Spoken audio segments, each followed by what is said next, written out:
Hello, you're here with us on a new episode of Melt. I'm Ritvika Gupta, and on the show today we'll be speaking to Dilip Cherian, Communication Consultant, and Rakesh Thukral, MD of Edelman. Anant Rangaswami, of course, joins me today. Hi, Anant. Hello. Anant, so you spoke to Dilip and Rakesh at ZMEL 2019, and it was a panel discussion, and the topic was, can a brand survive without trust? So, how crucial is brand trust today, and is it as important as quality and value? Product first, yes. You cannot take away from the basics of any product. You know, a soap has to clean, otherwise you don't buy it. And beyond that, we have new sort of measures that a consumer holds up a brand to. And one of the measures is, do I trust this company that makes the soap? Yeah. Do I trust the soap itself? Do I trust? And trust is becoming a differentiator in a marketplace, whatever that marketplace may be. So all things being equal, I will go to the company or the brand that I trust more. Right. So that's the reason to have this panel discussion. Dilip was there because Dilip is one of the stalwarts of the communications business in India. So he started his own PR agency, then he sold it. He obviously still remains one of the most influential people in the business. Edelman, we asked Rakesh to speak simply because they do more in the area of trust than any other PR company. All right, so let's have a look at the discussion. Let's get ready to melt with Dilip Cherian and Rakesh Thukral. I'm going to start with you, Dilip. Is it truly impossible for a brand to survive without trust? I think that trust is a core component of what will make a brand survive. It's very core to a brand's continued survival. When you start, it is inevitable you won't have trust. So you have to build the brand up over a period of time so that trust becomes one of the components of the brand. So let's go back one step and understand what is brand in non-conventional terms. A brand in non-conventional terms is simply a kind of meme for what you're doing. Right. One of these things which go viral today. Sure. It's basically a meme. And that will have components of colors, speed, humor, accuracy, use, a whole bunch of things. Okay. Yeah. Now, when you're creating that brand, you may not think of trust as very crucial. Now, to my mind, Sodhi's presentation. When you say Sodhi, you mean? I mean Amul Sodhi from Amul. Yeah. Amul's Sodhi's presentation on Amul. Actually, the brand Amul has trust for not so much as what brand Amul has created. Right. The real reason is because Indians of this generation and 3 generations ago, and I'm talking about from the 60s onwards, have trust in milk. Right. It's not in Amul. Right. Amul today stands for milk, and Amul has taken over the position of trust in milk. Now, if you're a new age person, you don't trust milk. I mean, milk is considered one of the 5 white poisons. Right. So the fact that people still consume large quantities and mothers still trousseau their children with milk in the morning is because of what I call trust in milk. Right. And the brand has managed to envelope itself over this concept of the trust in milk. And then, if you also cast your mind back, there have been very few episodes where trust in milk has been broken, except where you put other things into the milk. Right. So, as long as you play the pure milk play, as I call it, you're all right. Right. Okay.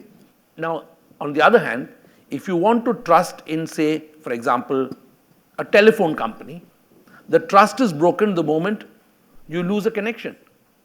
Much more difficult proposition to deal with. Okay? Because you trust in the technology. Is that trust? Because an airline getting delayed or soup coming late to the table, is that trust or is it service failure or something? It is not service failure. Right. What has happened, to my mind, right, delivering a service in the predictable and expected manner is a component of the trust in that service. Right. In that service provider. Right, Okay? sure. Now, all of us trust in what?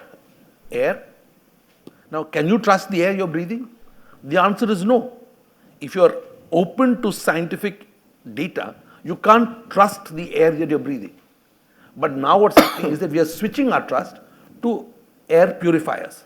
So the whole air purifier business is based on the fact that there is a brokenness in the sense of trust on air.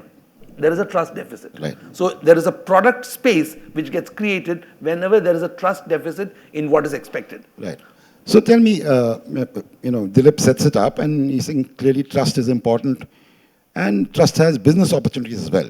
Now, for example, if I keep looking in the environment and look at things people don't trust, there's a need gap that I can fill. So tell me, for you it's the reverse. You've spent a lot of time and energy trying to understand what consumers trust and don't trust and why trust is important. So you give me your setup for this. I think first and foremost is you use the word consumers. I think important to keep in mind that consumers are consumers, but they're people first. And as human beings, everything we do is basis trust.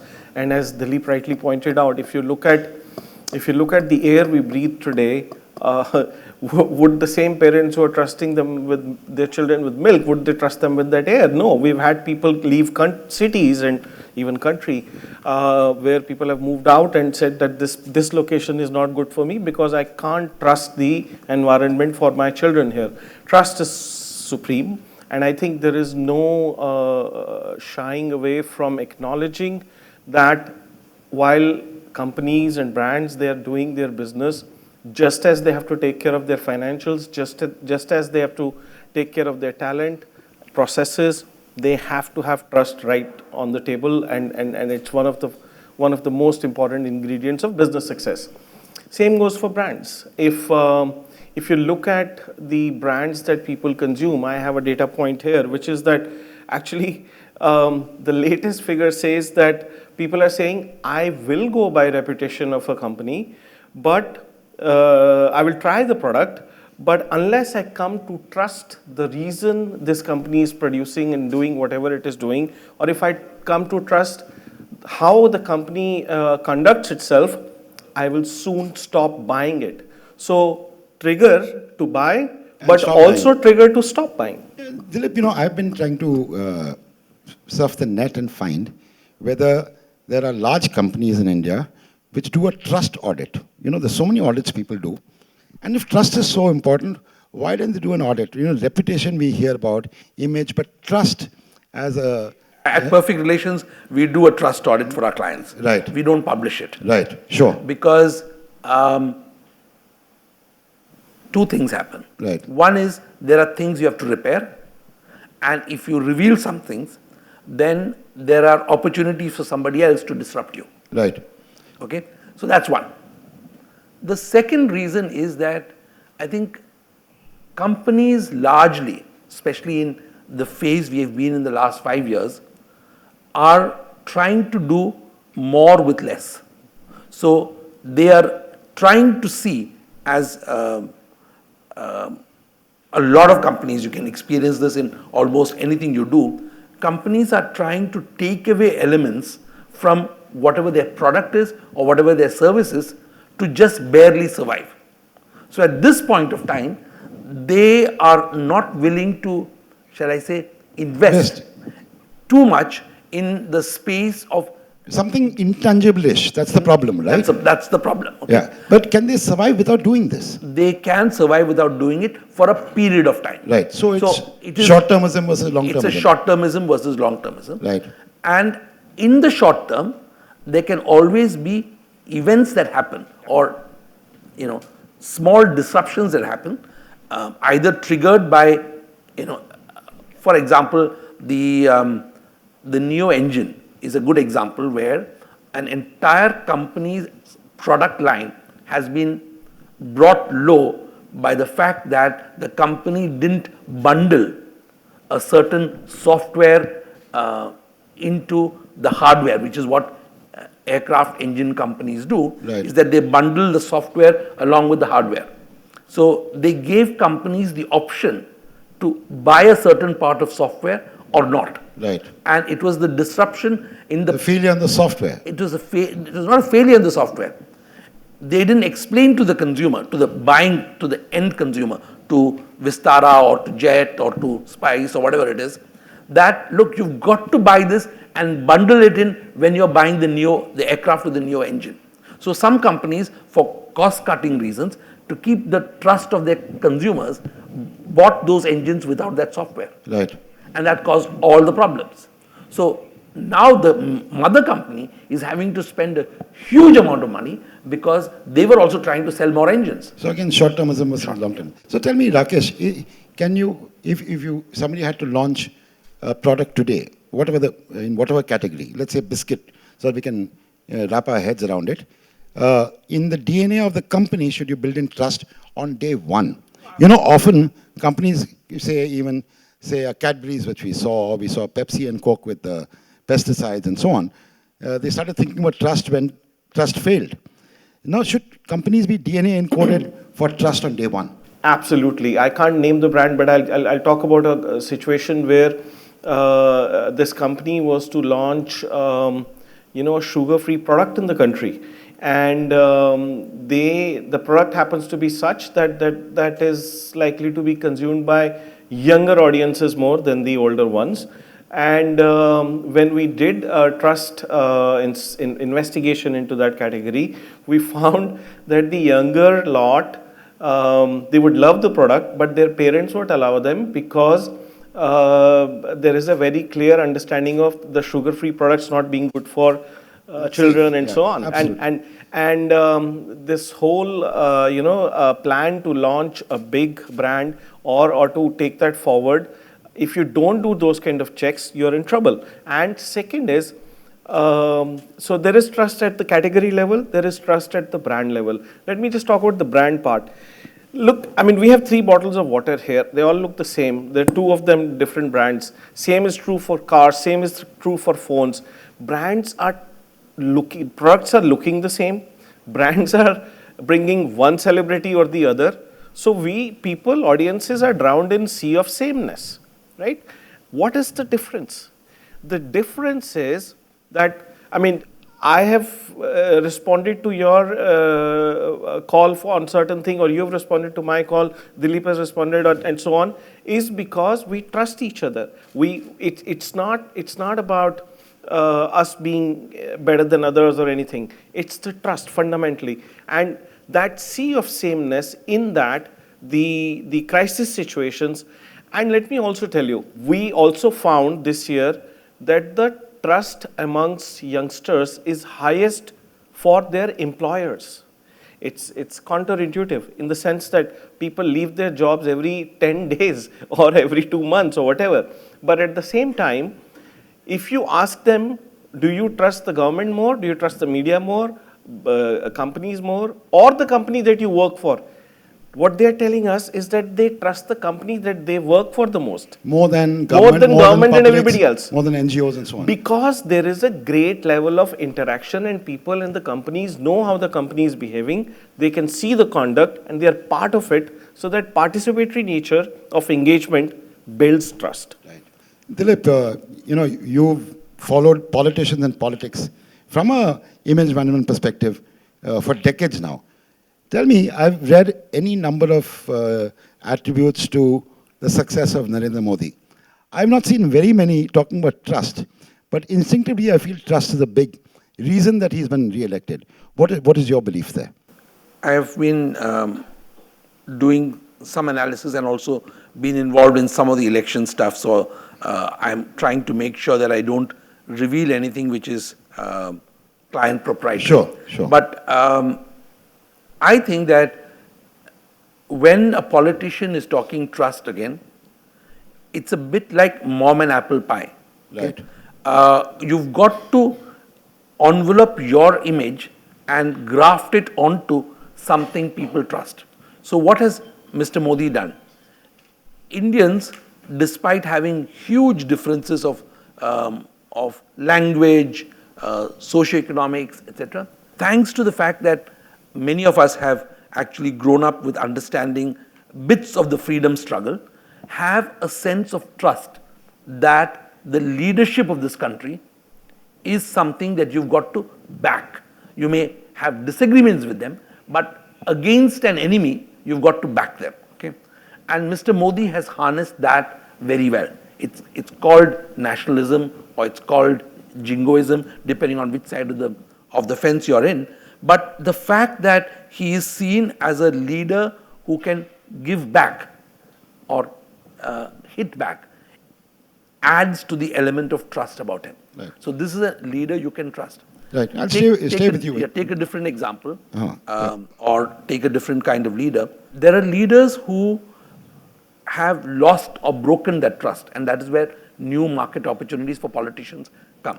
Mamata Banerjee is an example where she has broken the trust, because if you go to Bengal and you talk to locals, the fact is that they feel that the Bangladesh border has been porous, and she has lost the trust of the local here, saying that she's allowing them to come in for political reasons. Right. So the trust is broken, and therefore a nationalist party has an opportunity to strike. Absolutely. Again, seeing a need gap. Yeah. So I'm going to stick with you before I come to you, Rakesh. You know, trust in brands we are talking about. What about trust in the person brand in the corporate world? We spoke briefly now about politicians. How important is it for me to, as a consumer, to trust the CEO of, say, Unilever or Nestle or, Parle or whatever? How important is that? I'm not sure what percentage of consumers relate to a CEO of a brand. Right. It's except for great CEOs who have built or have spent substantial time in building a brand for themselves.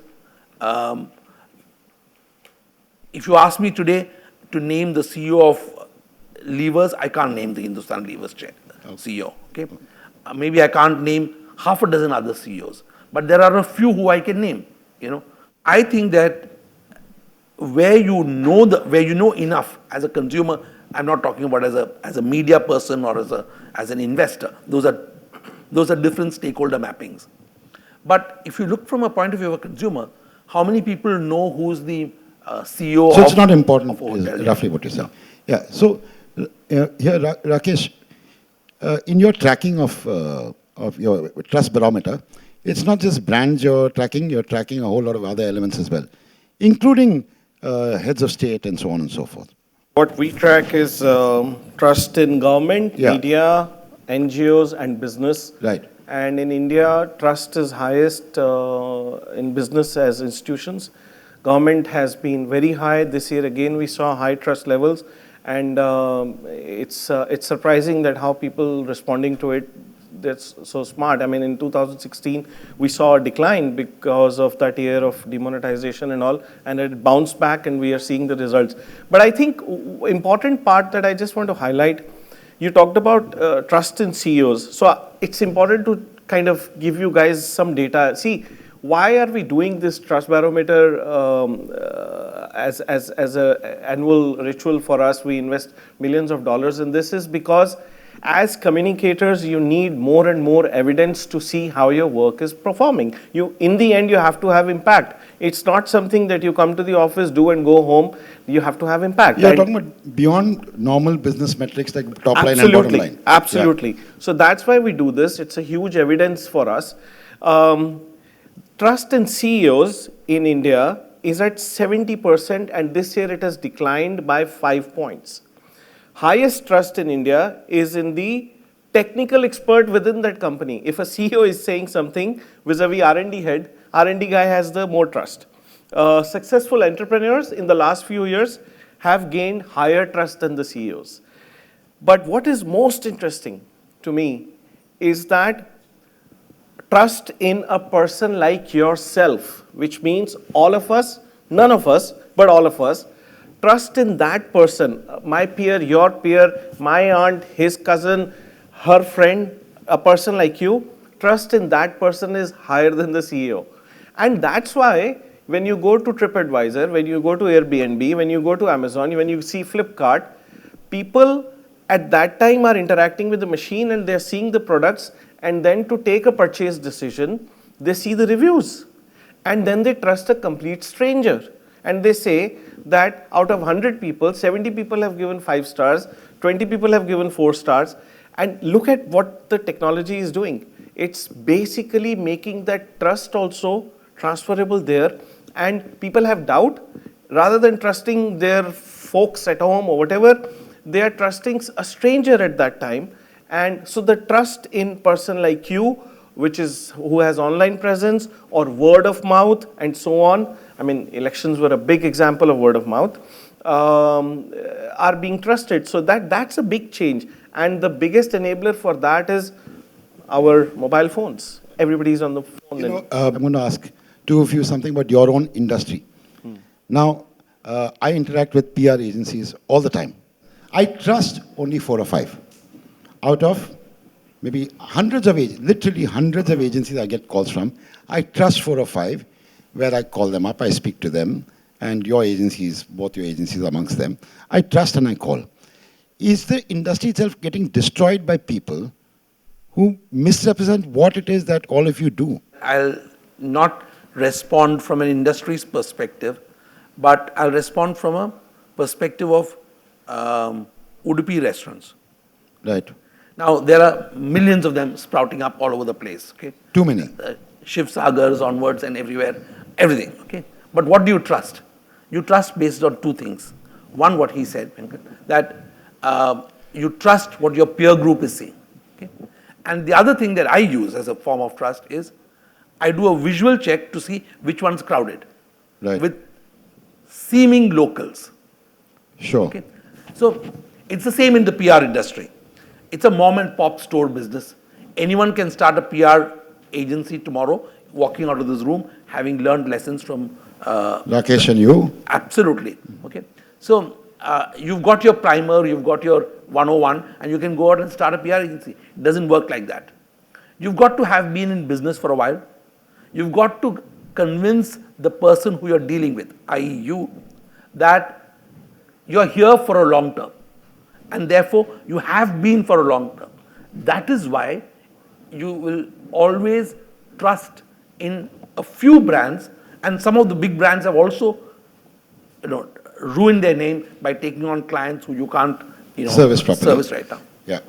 Sure. So I would say that... So I'm going to look for people with plastic bags walking out of PR Absolutely. agencies. And if I get that right, When you get that right, and when you see the people leaving the office late, sure, that's a sure sign of trust. Okay. That means they are exceeding those 9 hours which they expected to work. Right. And that means that there is something in that brand which convinces people to stay on and do what they have to do. And that was the panel discussion at ZML 2019. Anant, what can marketers take away from the conversation? Well, it's a one-line takeout. You can't survive if you don't get your consumer to trust your company. Simple as that. So with that, it's a wrap on this episode of Melt. You can also watch all our content on our social media platforms. Our handle is Ready to Melt, and I'll see you next week, same time, same place. Goodbye.